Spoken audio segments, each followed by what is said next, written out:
Sahabat yang dikasihi Tuhan, mari kita berdoa.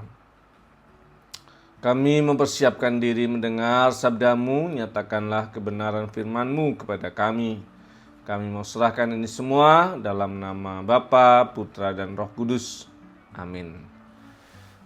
Sabda Tuhan terambil dari Daniel pasal yang ke-7 ayat yang ke-27.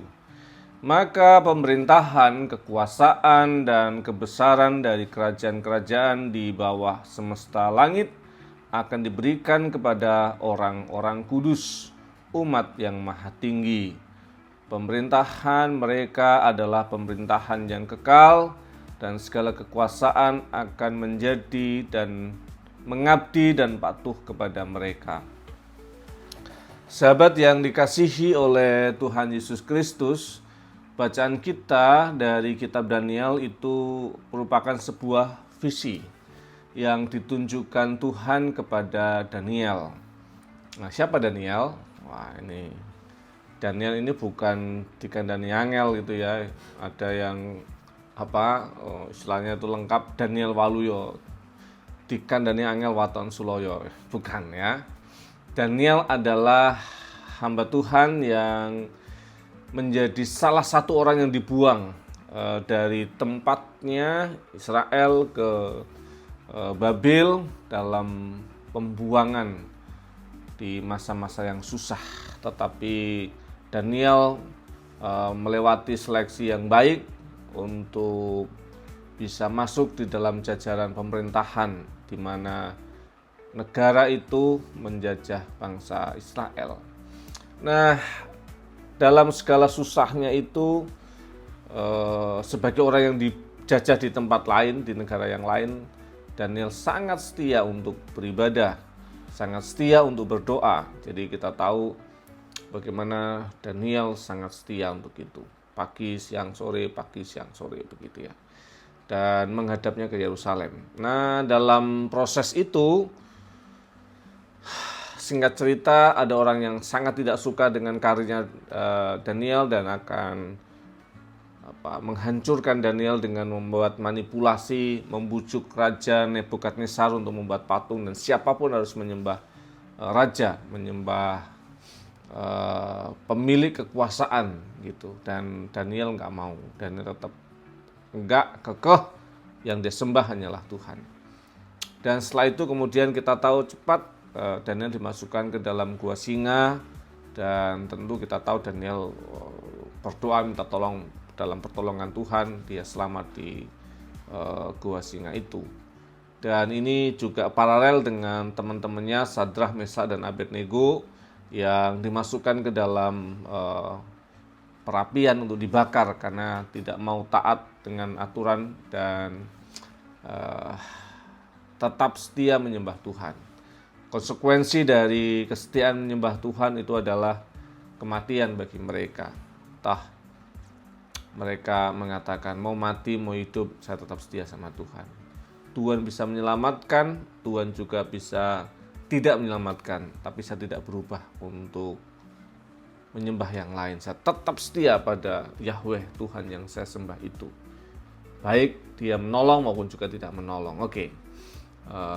Kita belajar bahwa Daniel setia untuk berdoa sepanjang waktu, tidak hanya waktu dia susah dia berdoa ya. Jadi ini beda kualitas ya. Kalau kita seringkali berdoa sangat kenceng waktu kita punya masalah dan kemudian kita susah, ya itu biasalah. Tapi kalau kita mau tetap setia berdoa pada Tuhan sepanjang waktu, setiap hari kita terhubung dengan Tuhan, maka kualitas Daniel. Kualitas yang kedua adalah mau tetap setia saat Tuhan baik sama kita, keadaannya baik-baik saja sama kita, maupun juga waktu keadaannya tidak baik-baik saja, menghadapi singa, menghadapi ancaman, menghadapi kekhawatiran, menghadapi bahaya, tetap setia. Tidak boleh hanya saat kita terancam kita baru teriak-teriak sama Tuhan. Waktu semuanya baik-baik saja kayak kita nggak perlu Tuhan gitu ya. Enggak ya, itu kualitas bukan kualitas Daniel. Kualitas Daniel, dia tetap setia, tetap beriman di semua keadaan. Dan bahkan di saat Tuhan mengizinkan hal yang buruk sekalipun, dia taruh imannya tetap pada Tuhan. Nah, yang ketiga, saya mengusulkan gini, sahabat. Bayangkan bahwa Daniel diberi visi, penglihatan, seperti apa masa depan itu. Kita mau nggak ya? Kita mau nggak punya penglihatan masa depan? Kayak apa toh nanti? Gitu. Seperti apa toh yang akan terjadi ke depan atas kehidupan kita, atas keluarga kita, atas apapun ya. Dan rasanya keren gitu, rasanya akan sangat menolong kalau kemudian kita bisa punya visi apa yang terlihat di masa depan, apa kehendak Allah atas setiap peristiwa di masa depan itu. Nah, kalau saya renungkan ternyata bisa kok. Ya, syaratnya kualitas Daniel gitu. Kita nggak bisa punya karunia tetapi kualitasnya nggak sama gitu. Jadi kita harus memenuhi dulu kualitas standarnya, baru kemudian tempatnya jadi pantas untuk diberi kasih karunia itu, diberi karunia yang Tuhan mau gitu. Jadi siapin dulu tempatnya, maka kita siap untuk karunia yang diberikan Tuhan sama kita. Tapi kalau kualitasnya enggak, ya sudah, kita nggak bisa minta sesuatu yang kita nggak menyiapkan tempat untuk itu gitu. Jadi kalau kita mau lihat masa depan,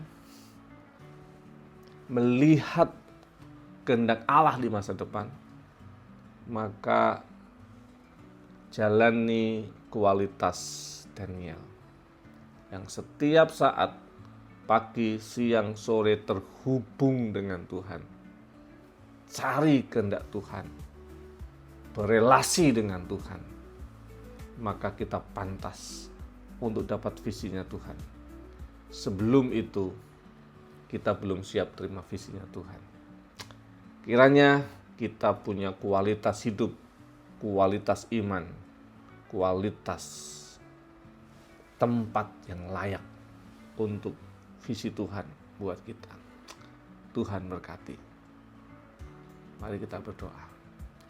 Kami bersyukur kepadamu Tuhan, mampukan kami belajar kualitas seorang pribadi, Daniel, dan mampukan kami untuk menjalani hal yang sama seperti Daniel, sehingga kami punya kualitas hidup seperti Daniel dan layak untuk menerima visimu atas hidup ini. Sertai dan tolong kami untuk menjalankan kehidupan kami dan mengerti kehendak-Mu atas hidup ini. Terima kasih Tuhan Yesus. Amin. Kasih, karunia, dan damai sejahtera dari Allah Bapa kita dan dari Tuhan Yesus Kristus, penyertaan dan pertolongan Roh Kudus menyertai hidupmu. Dalam nama Bapa, Putra, dan Roh Kudus. Amin.